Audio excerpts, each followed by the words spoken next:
인생에는 세 번의 기회가 있다고 말합니다. 이걸 누가 말했는지 또 어떤 배경에서 말했는지는 잘 모르겠지만은 이 인생에서 세 번의 기회를 잡으려고 모두가 다 애를 쓰고 있습니다. 어떤 사람은 자기는 아직 두 번의 기회만 남아있다라고 말하기도 하고, 어떤 사람은 자신은 벌써 세 번의 기회를 다 썼기 때문에 나는 이제 희망이 없다, 이렇게 자포자기하면서 사는 사람도 있습니다. 인생에서 기회를 잡는 데 도움을 주는 그런 책들도 인기가 많습니다. 저널리스트인 토마스 프리드만은 세계는 평평하다라고 하는 책에서 이렇게 주장합니다. 사람들 중에는 바람의 방향이 바뀔 때에 어떤 사람은 벽을 만드는 사람이 있고 또 어떤 사람은 풍차를 만드는 사람이 있다, 이렇게 말합니다. 세상의 흐름이 바뀌고 있는데 어떤 사람은 이 바람을 막으려고 벽을 샀고, 어떤 사람은 이 바람을 이용해서 풍차를 만든다는 것이죠. 위기를 기회로 만들어서 그 기회들을 잘 이용해야 성공할 수 있다 하는 것입니다. 일본의 어떤 교수는 세상을 살아가는데 세 개의 눈이 필요하다, 이렇게 말합니다. 새의 눈, 곤충의 눈, 물고기의 눈입니다. 새는 높은 곳에서 넓게 보지 않습니까? 그래서 넓게 보는 눈이 필요하다는 것이죠. 곤충은 어떻습니까? 세밀하고 정밀하게 보고 상황들을 판단하고 분석합니다. 이처럼 새의 눈은 아주 거시적인 안목을, 곤충의 눈은 미시적인 안목을 이렇게 강조합니다. 이에 더해서 물고기 눈이 필요한데, 물고기의 눈은 그 물의 흐름과 조류의 세기, 방향, 변화 등에 잘 적응하고 또 능력을 갖췄기 때문에 기회를 찾는 우리 현대인들에게 아주 가장 필요한 요소다, 이렇게 주장합니다. 그렇다면 성경은 우리에게 무엇이라고 말씀합니까? 오늘 본문 16절에서 이렇게 말씀합니다. 세월을 아끼라, 때가 악하니라. 세월을 아껴라 라고 합니다. 세월은 시간을 말하는데 본문에서는 카이로스라고 이렇게 써졌습니다. 신약 성경에는 여러분 잘 아시는 대로 두 가지의 시간이 있습니다. 하나는 카이로스의 시간이 있고 하나는 크로노스의 시간이죠. 우리가 크로노놀로지, 크라니컬 할 때 그 크로노스의 시간입니다. 그래서 크로노스의 시간은 우리들이 말하는 이런 물리적인 시간, 지금 11시 15분이다, 이런 물리적인 시간을 크로노스라 그러고, 카이로스의 시간은 하나님의 시간, 영적인 시간들, 하나님을 만나서, 개인적으로 만나서 내 인생을 변화시키는 그런 시간을 카이로스의 시간이다, 이렇게 말하고, 그래서 오늘 말씀은 세월을 아끼라라고 하는 이 말씀은 하나님이 주신 이 영적인 시간에 대한 이야기예요. 그 시간을 어떻게 하라고 했습니까? 아껴라, 아껴라. 아낀다고 하는 것은요, 값을 주고 물건을 사는 것을 말합니다. 하나님이 주신 시간을 돈을 주고 사라는 것이에요. 하나님이 주신 기회들을 돈 주고 구입하라는 것입니다. 저희들이 돈 주고 구입하는 것이 많잖아요. 시장 가서 콩나물도 사고 두부도 사고 또 필요한 물건을 구입합니다. 마찬가지로 하나님의 시간, 하나님의 그 기회도 우리의 구매 리스트에 올려놓고 그것을 사라고 하는 것입니다. 그것도 제일 먼저, 제일 위에 올려놓으라고. 그러니까 세월을 아끼라, 때가 악하니라고 하는 것은 하나님의 시간들, 하나님께서 우리에게 부여하는 그 영적인 기회들을 놓치지 말라. 왜냐하면 우리가 살고 있는 이 시간이 악하기 때문이다, 이런 말씀이에요. 이렇게 해서 오늘 말씀에서 세월을 아끼라고 하는 이 의미가 좀 더 명확해집니다. 하나님께서 우리에게 주신 영적인 기회들을 절대로 놓치지 말아라. 하나님께서 주신 영적인 시간들을 놓치지 말아라. 영적인 기회를 잡아라. 이런 뜻이에요. 그렇기 때문에 세월을 아끼라고 하는 것이 단순히 시간을 잘 이용해라, 시간을 잘 선용해야 된다, 바쁘게 살아라, 이런 의미가 아닙니다. 이것보다 더 강력한 말씀이에요. 영적인 기회를 절대로 놓치지 말고 우리 생활에서 가장 최우선의 순수가 되는 그 리스트에 올려놓고 우리가 콩나물을 사듯이 두부 사듯이 매일매일의 삶에서 하나님의 기회를 구입해라, 이런 의미입니다. 하나님의 기회를 잡기 위해서는 어떻게 해야 합니까? 17절 말씀을 보시기 바랍니다. 그러므로 어리석은 자가 되지 말고 오직 주의 뜻이 무엇인가 이해하라 라고 말씀합니다. 주의 뜻이 무엇인지를 이해해야 합니다. 내 뜻이 아니라 주님의 뜻을 먼저 생각하는 것이죠. 우리가 주님의 자녀이면 아버지 되신 주님의 뜻을 잘 이해해야 합니다. 주님의 뜻이 과연 무엇인지를 잘 아는 것이 자녀로서의 도리고 우선적으로 그런 것을 한번 깊게 생각해 보라는 거예요. 여러분, 하나님께서 우리들을 이곳 슬로바키아에 보내신 뜻을 깊이 한번 생각해 보십시다. 그 뜻을 위해 먼저 기도하세요. 저는 신방 때마다 또 새가족 신방을 갈 때마다 주로 이런 이야기를 합니다. 하나님께서 여러분 가정을 이곳에 보내주신 뜻을 한번 생각해 보십시오.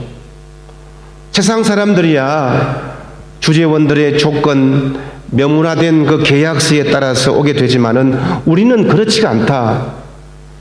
그 조건에 더해서 영적으로 한번 생각해 보자. 이곳에 왜 하나님께서 보내주셨는지를 이곳에서의 삶도 영적인 기회로 삼아야 되지 않겠습니까? 하나님께서 또 한 번의 기회를 주셨는데 내가 한 번이라도 제대로 그 기회를 잡고 있느냐는 것입니다. 다른 곳이 아니라 이곳 슬로바키아에 와서도 하나님이 주신 이 기회를 잡지 못하고 있으면 어떻게 되겠습니까? 코로나 상황이 이토록 지속되고 있는데도 영적인 기회를 잡지 못하고 있으면 어떻게 되겠습니까?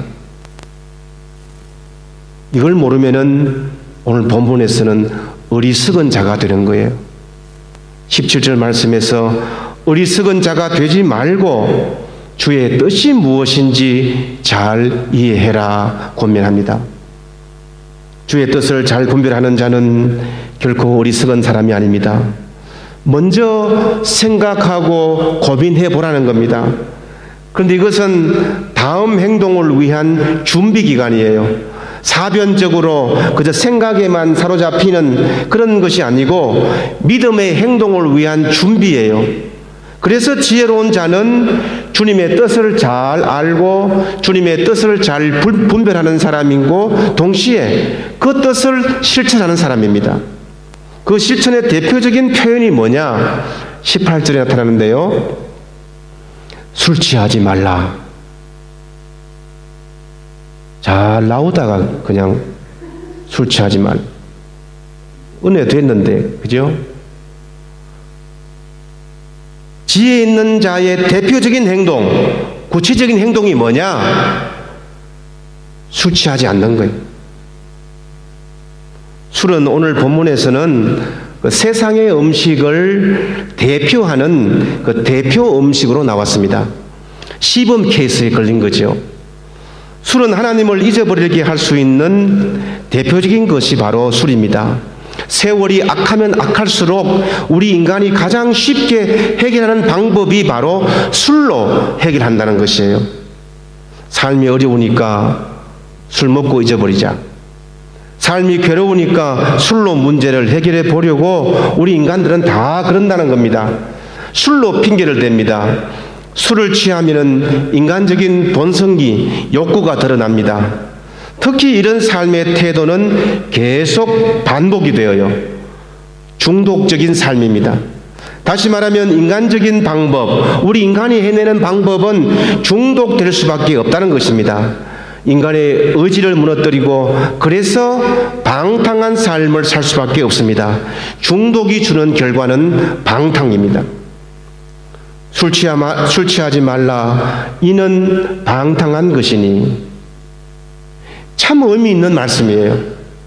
영적으로 참 의미 있는 말씀이에요. 왜냐하면 방탕이라고 하는 원래의 뜻이 우리의 구원과 연결되어 있는 단어입니다. 방탕하다고 하는 것은 구원받을 수 없는 사람을 말합니다. 술에 취해서 산다고 하는 것은 단순히 술을 즐긴다, 내가 좀 술을 먹는다, 이런 의미가 아니라 구원을 거스리는 그 일에 관심을 두는 삶의 태도를 말합니다. 그래서 술 취하지 말라고 하는 것은 구원받지 못하는 일, 영적인 일과 관계가 적은 일들에 너무 신경 쓰지 말라는 거예요. 우리가 인간적인 방법에 시간을 허비하고 있다면은 그것은 하나님 앞에서 귀한 시간을, 귀한 기회들을 악에게 빼앗기고 만다는 것입니다. 신앙의 인물들 여러분 잘 보세요.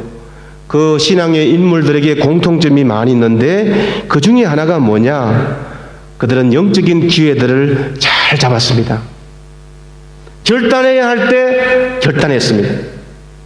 끊을 때는 과감하게 끊었습니다. 이것이 악하고 잘못되었다라고 할 때는 어김없이 돌아섰습니다. 주님께 헌신해야 할 기회라면 과감하게 앞으로 다가왔습니다. 이것이 내 믿음이 성장할 수 있는 기회라고 생각하면은 과감하게 그 기회를 잡았습니다. 구원을 이루는 일들에 방해가 될 것 같으면 자신의 삶을 절제하며 살았습니다. 술 취하는 것과 반대로 오늘 말씀은 오직 성령으로 충만함을 받으라 이렇게 말씀하지요. 세상은 이미 악하기 때문에 나의 방법으로는 살 수가 없다는 것이에요. 성령의 도우심을 우리가 구해야 합니다. 주의 뜻을 물어야 합니다. 악한 때이기 때문이에요. 지혜롭게 살아야 될 이유입니다. 분별력을 가지고 살아야 됩니다. 더 이상 어리석은 사람이 되지 않기 위해서입니다. 그래서 우리가 정말 신경 쓰고 잡아야 할 그 일들이 무엇인가 19절 이하부터 소개하고 있습니다. 시와 찬송과 신령한 노래들로 서로 화답하며 너희 마음으로 주께 노래하며 찬송하며 범사에 우리 주 예수 그리스도의 이름으로 항상 아버지께 감사하며 그리스도를 경외함으로 피차 복종하라. 이것은요 초대교회 성도들에게 있어서 예배의 내용들이었습니다. 시와 찬송과 기도와 감사 다 예배 때 행했던 내용들이에요. 그러니까 이것이 우리가 잡아야 할 내용이라는 것입니다. 예배에 집중하는 것입니다. 세속에 물들지 않는 방법입니다. 주님을 찬양하는 일에 우리가 서로 열심을 내야 돼요. 시와 찬송과 신령한 노래들로 서로 화답하며 라고 말씀했지 않습니까? 또 너희 마음에서 주께 노래하며 찬송하며 그랬습니다. 우리의 마음을 드려야 돼요. 우리의 중심인 마음에서 본질에서 하나님을 찬송하고 예배 드려야 한다는 것입니다. 그리고 범사에 감사라고 합니다. 예배는 노래와 기도와 그리고 꼭 있어야 될 것 감사예요. 감사. 이 모든 것들이 어울려져서 하나님을 향해서 우리의 마음을 드리는 것입니다. 저들이 어떻게 이렇게 성령 충만하지 않고 예배의 삶으로 살지 않으면 어떻게 됩니까? 우리를 유혹하는 요소들이 너무가 많습니다. 때가 악하기 때문이에요. 조금만 하나님의 그 기회를 우리가 놓쳐버리면은 그 기회만 잃는 것이 아니고 마귀의 유혹에 제물이 되어 있는 것을 가끔씩 저희들은 발견합니다. 그리고 그런 행위를 반복적으로 지속하게 되면은 점점 주님이 원하시는 삶에서 우리가 멀어져 있는 삶으로 인도되죠. 예배의 삶은 하나님께 영광을 돌리는 삶이기도 하지만은 또한 내 믿음을 굳건하게 지키고 우리를 스스로 지키는 방패이기도 합니다. 하나님을 찬양하는 시간, 하나님을 의지하는 시간, 하나님께 기도한 시간, 하나님께 감사한 시간, 하나님을 예배한 시간, 결코 허비하는 시간이 아닙니다. 인생의 모든 시간은 다 하나님이 주신 기회입니다. 이 시간들 안에서 영적인 기회들을 우리가 잡아야 합니다. 이것이 우리가 지혜롭게 되는 방법이에요. 지혜 문학 중에서 하나인 전도서를 보세요. 전도서에서 무엇이라고 합니까? 헛되고 헛되고 헛되고 헛되니 모든 것이 헛되도다. 모든 것이 헛되고 또 모든 것에는 다 때가 있다고 말합니다. 저희들은 일생을 살면서 수많은 어떤 시점의 때를 만납니다. 날 때, 죽을 때, 심을 때, 뽑을 때, 흘 때, 세울 때, 울 때, 웃을 때, 슬퍼할 때, 춤출 때, 사랑할 때, 미워할 때. 이 시간 안에서 우리가 해야 할 일이 무엇이겠습니까? 우리 인생의 모든 일, 모든 시간 통해서 그것이 긍정적이든 부정적이든 그것이 나에게 힘이 든 시간이든 좋은 감사의 시간이든 이 모든 것이 왜 우리에게 필요할까요? 그 시간 안에서 하나님을 발견해야 하는 시간이기 때문입니다. 하나님께서 주신 기회를 잡는 시간들이에요. 모든 시간을 주관하시는 분은 하나님이라고 하는 믿음입니다. 하나님은 시간의 주인공입니다. 내가 사용하는 시간, 그것도 내 것이 아니에요. 하나님의 것입니다. 내 것인 양 마구 사용하면은 지나간 시간들 앞에서 우리가 후회하는 인생이 되고 맙니다. 이 크로노스의 시간을 카이로스의 시간으로 만들어내야 한다는 것이죠. 하나님을 만나는 기회로 우리가 만들어내야 합니다. 범사의 때가 있고 목적이 이루어질 때가 있다고 말씀합니다. 하나님을 경외하고 순종할 때에 모든 일에 비로소 의미가 있고 모든 순간순간을 하나님께 예배할 때에 비로소 그 시간들이 의미가 있는 것이에요. 지난주에 슬로바키아에서 아주 유명한 예술인 또 가수이고 또 작사가이고 희극 배우인 밀란 라시차라고 하는 분이 돌아갔습니다. 81세로 돌아가셨는데요. 자기가 이끄는 그 극단에서 이렇게 마지막 공연을 했습니다. 마지막 공연을 하고 인사를 한 다음에 그 자리에서 쓰러진 거예요. 심장마비로 돌아갔습니다. 주자나 차프코바 대통령은 그를 이렇게 애도했습니다. 슬로바키아는 오늘 귀중한 한 사람을 잃었습니다. 하지만 그의 작품은 언제나 우리에게 영원히 남아있을 것입니다. 참 허무하기 그지없는 인생입니다. 그래도 이분은 자신의 시간을 마지막까지 할 일을 다 하면서 최선을 다하면서 그 시간을 지켰기에 많은 사람들이 지금 그를 애도하면서 추모하고 있습니다.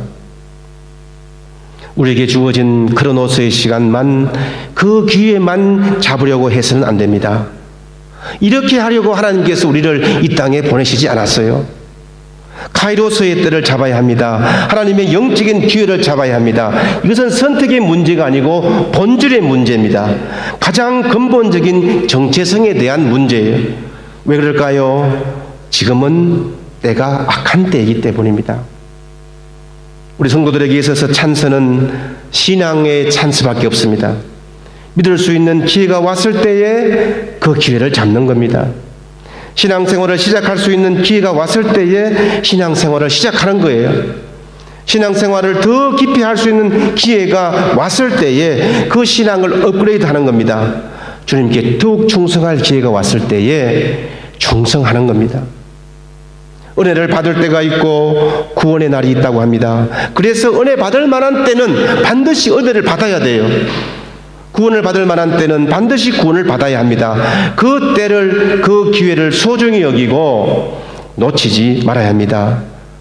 그런 기회는 자주 오는 기회가 아니기 때문에 아무에게나 주어지는 것이 아니기 때문입니다. 사랑하는 여러분, 슬로바키아에서 믿음의 기회를 놓치지 마시기 바랍니다. 많은 사람들이 말합니다. 여기는 한국보다 슬로바키아가 살기가 편하다. 공기도 좋고 골프 치기도 좋고 물건 가격도 좋고 어디 다니기도 좋고 하임부르크 가도 좋고 판도라부 갈 수도 있고, 그렇다면은 이곳에서 신앙생활 하기는 어떻습니까? 한국보다 편하지 않습니까? 우리들은 과연 이곳에서 믿음이 성장하기 위해서, 영적인 기회를 잡기 위해서 노력하고 애쓰고 있는가 하는 것입니다. 우리에게 가장 좋은 기회는 지금입니다. 지금 이때가 내 신앙을 성장시키고 믿음으로 일어서고 결국은 지혜로운 사람이 되기에 가장 좋은 시기요 기회입니다. 하나님의 기회는 한결같은데 우리가 그 기회를 잡지 못하고 이번에도 실패하면은 어떻게 되겠습니까? 지금 우리에게 주어진 이 영적인 기회를 내 인생을 변화시킬 절호의 기회인 줄 믿고 때를 아껴서 우리 모두가 지혜로운 사람이 다 되시기를 바랍니다. 하나님의 은혜가 우리 모두에게 함께 하시기를 주님의 이름으로 축원합니다. 아멘. 기도하겠습니다. 하나님 아버지, 은혜를 감사를 드립니다. 주님께서 주시는 모든 시간 안에서 하나님과 직접 만나며 체험하며 영적으로 교제하는 카이로스의 시간으로 채워 응답해 주시고, 기회 주시는 대로 은혜 주실 때에 감사하며 주께 영광 돌리는 우리의 삶이 될 수 있도록 친히 인도하여 주시옵소서. 예수님의 이름으로 기도드리옵나이다. 아멘.